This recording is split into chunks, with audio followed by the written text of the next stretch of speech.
uadilifu. Unaweza kumwomba Mungu, unapatikana kwa maombi pia. Ni roho. Uadilifu ni roho.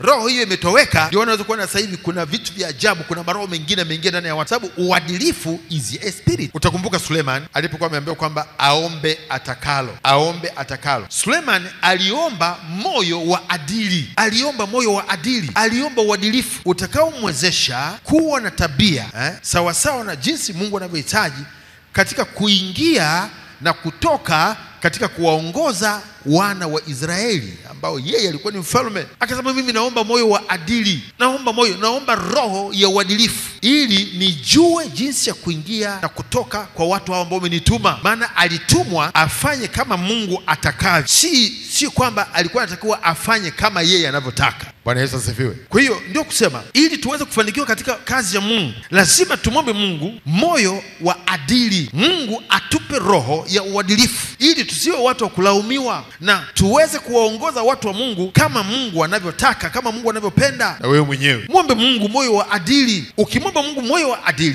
wa adili ambao Mungu atakupa, hauwezi kufanana na mambo yanayoendelea sasa duniani. Maana uadilifu unabomolewa kwa namna nyingi. Uadilifu unabomolewa kutokana na utandawazi ambao sasa hivi upo wa watu kutaka kuiga utamaduni, desturi na mila ambazo sio za kwetu, na kuachana na ule uadilifu ambao tulikuwa nao hapo mwanzo. Kabla tulikuwa na namna yetu ya kuvaa, tulikuwa na namna yetu ya kula, tulikuwa na namna yetu ya kusema, tulikuwa na namna yetu ya kufanya mambo, tulikuwa na namna yetu ya heshima, kwamba wewe uliye mdogo unapokuwa umeketi, akija aliye mtu mzima amekuzidi, unainuka, unaachia kiti, mtu mzima anakaa hapo. Watu wanafanya hivyo siku hizi, tunafanya hivyo siku hizi kwenye mabasi, tunafanya hivyo siku hizi. Hamna kitu. Kwa hiyo ule uadilifu ambao ulikuwepo, ile ni roho ilikuwepo, ile roho ya uadilifu ambayo ilikuwepo inatoweka kwa sababu ya kuiga mambo mbalimbali. Lakini pia inatoweka kwa sababu wazazi watumishi wa Mungu hatuwarithishi tena watoto wetu kama jinsi ambavyo Mungu ameagiza kwamba mambo haya yakae ndani ya mioyo yetu. Tuwafundishe watoto wetu, tuyaandike katika miimo ya milango yetu, iwe usiku iwe mchana, tulalapo tuamkapo. Si mambo ya kuacha haya kwa sababu yanaleta laana. Na sasa tumeacha. Angalia kinachoendelea. Jamii inaharibika, na jamii inapoharibika uovu unaongezeka. Sasa serikali inachofanya ni kukabiliana na hili ni kuhakikisha kwamba polisi wanakuwa wengi sana, na hiyo sio solution. Polisi wa kukabiliana na waovu, wa kukabiliana na watu wanaovunja sheria wawe wengi sana. Mahakama zijengwe nyingi zitakazoweza kushughulikia hizi kesi, zimekuwa nyingi. Magereza nayo yanatakiwa yajengwe mengi. Sasa tunaanza kuona magereza mengi kwa sababu wahalifu wanaongezeka, maovu yanaongezeka, watu wanaotia hatiani ni wengi, na sasa kuna mlundikano mkubwa katika magereza. Kwa sababu gani? Maadili hakuna, waadilifu wametoweka, laana imeingia, uovu umeongezeka. Watu sasa hivi sio siri tena kusikia mambo ya aibu ambayo yanatokea kila mahali. Utaweza kuona kwenye mitandao, watu hawaoni tena aibu kutamka maneno magumu mazito ambayo mtu mwadilifu hawezi kuyatamka hayo. Lakini leo inakuwa ni rahisi sana. Haikuwa hivyo. Uadilifu ni roho. Wafalme wa kwanza sura ya 3. Wafalme wa kwanza sura ya 3 mstari wa 5 alafu mstari wa 9. Wafalme wa kwanza sura ya 3 mstari wa 5 alafu mstari wa 9. Na huko Gibeon Bwana akamtokea Suleiman katika ndoto ya usiku. Mungu akamwambia, omba utakalo nikupe. Kwa hiyo nipe mimi mtumwa wako moyo wa adili, ni wahukumu watu wako na kupambanua mema na mabaya. Maana ni nani awezaye kuwahukumu hawa watu wako walio wengi? Nipe mimi moyo wa adili. Anamuomba Mungu ampe moyo wa uadilifu. Ndugu zangu, kama kuna jambo la kuliombea taifa letu, la kuliombea kanisa la Mungu, la kuombea moyo wa adili. Waombee watoto wako wawe na moyo wa adili. Leo si ajabu kuona watoto wanawatukana wazazi, watoto wanawapiga wazazi, watoto wakinena maneno ambayo ni magumu kuyasikia. Mtoto anasema kwani ni nini? Kwa sababu tu wewe ulitangulia kuzaliwa ukanizaa. Hata kama ni mimi ningetangulia kuzaliwa ningekuzaa. Maneno gani hayo tunayoyasikia wakati huu, nyakati hizi? Lakini sio hilo tu, hata inapokuja kwenye swala la nchi, ziko nchi ambazo zinalinda utamaduni wake, wanalinda maadili yao kabisa. na hawaruhusu mambo mengine yaliyo kinyume na maadili yao, kwa utamaduni wao, kwa desturi zao na kwa mila zao. Hivyo kanisa, tunayo maadili yaliyoandikwa katika neno, lakini pia maadili huwa yanatengenezwa. Yaani kama hivi taifa, tunao uwezo wa kutengeneza maadili ya taifa la Tanzania. Bwana Yesu asifiwe. Yakaandikwa na yakapelekwa, yakatengenezewa silabasi, yakapelekwa shuleni, yakafundishwa tangu shule ya msingi, kwenye vyuo, na ikafahamika kwamba haya ni maadili ya taifa la Tanzania. Lakini leo tunapokuwa tunakaa tu hivi, kila mtu anamlaumu mwenzake. Sasa namna hii inakuwaje? Viongozi na wao wanalalamika. Yani kuna mmomonyoko wa maadili. Sasa maana yake nini?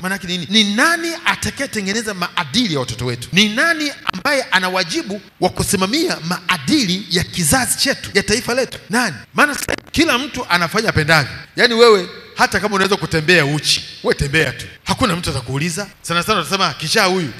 Na tunaona sasa jinsi watu wanavyoiga utamaduni mbaya unaomomonyoa maadili ya taifa hili. Hakuna mtu anaongea, wala kuna utaratibu wa kutengeneza kwamba maadili yetu wa Tanzania ni yapi. Hayajulikani. Wa Tanzania tuna maadili sisi? Nikuulize wewe, wa Tanzania tuna maadili? Yako maadili yanayofahamika kwamba haya ni maadili ya Tanzania? Hamna. Sasa taifa linakokwenda ni kubaya, jamii yetu inakokwenda hakufai. Mimi nasema hivi, sasa hivi kila mtu aishikilie familia yake mwenyewe. Amen.